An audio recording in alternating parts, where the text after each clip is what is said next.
Hola a todos, bienvenidos de nuevo a la plataforma Salvemos a Españeta de Unibet.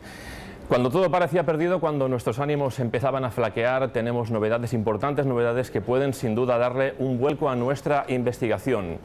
Veréis, hemos recibido unas imágenes, un vídeo que nos han hecho llegar los secuestradores. Son sin duda unas imágenes que han sido grabadas este pasado lunes y que nos muestran a Españeta en Madrid. Es un vídeo que lo que pretende es minar nuestros ánimos. Os las vamos a ofrecer, no sin antes avisaros de que las imágenes pueden herir la sensibilidad de todo valencianista. Y un dato más, por favor, si hay niños que están observando esta emisión, por favor, apártenlos de la pantalla.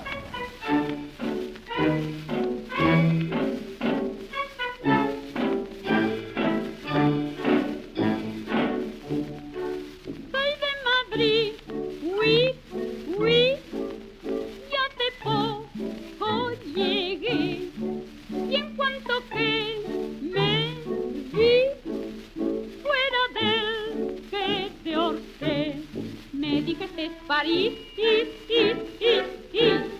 maravilloso es,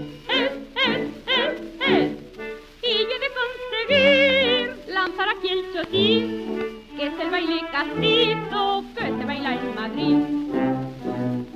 El chotis es como un vino, infernal aunque divino, y quien sigue su compás, si no se cae para atrás, está en camino, si no prueba y verá.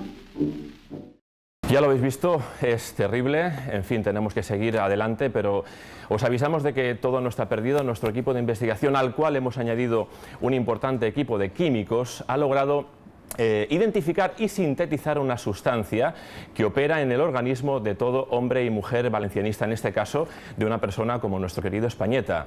Se trata de la sentimentina. ¿Qué es la sentimentina? Os lo vamos a explicar. Es una proteína poderosísima que opera en la sangre de este tipo de personas y que en grandes cantidades nos puede ayudar a localizar el lugar exacto donde se encuentra cada valencianista, en este caso el lugar donde se encuentra Españeta.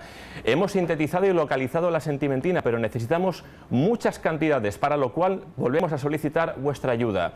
Consulta nuestra página web y veréis que en el mapa de la ciudad de Valencia nuestro equipo de investigación ha localizado varios lugares donde se encuentran importantes aglomeraciones de sentimentina. Necesitamos que vayáis, que la recojáis, que os pongáis en contacto con nosotros y que la traigáis a nuestro laboratorio. Cuanta más sentimentina tengamos, más pronto localizaremos a nuestro querido Españeta. Evidentemente, vuestro esfuerzo tiene una recompensa y serán 2 entradas para el encuentro que enfrenta al Valencia con el Real Madrid. Tenemos que traer a Españeta antes de ese importante partido y necesitamos toda la sentimentina posible. Por favor, ayudadnos, el tiempo apremia. Este es un mensaje de la plataforma Salvemos a Españeta de Unibet.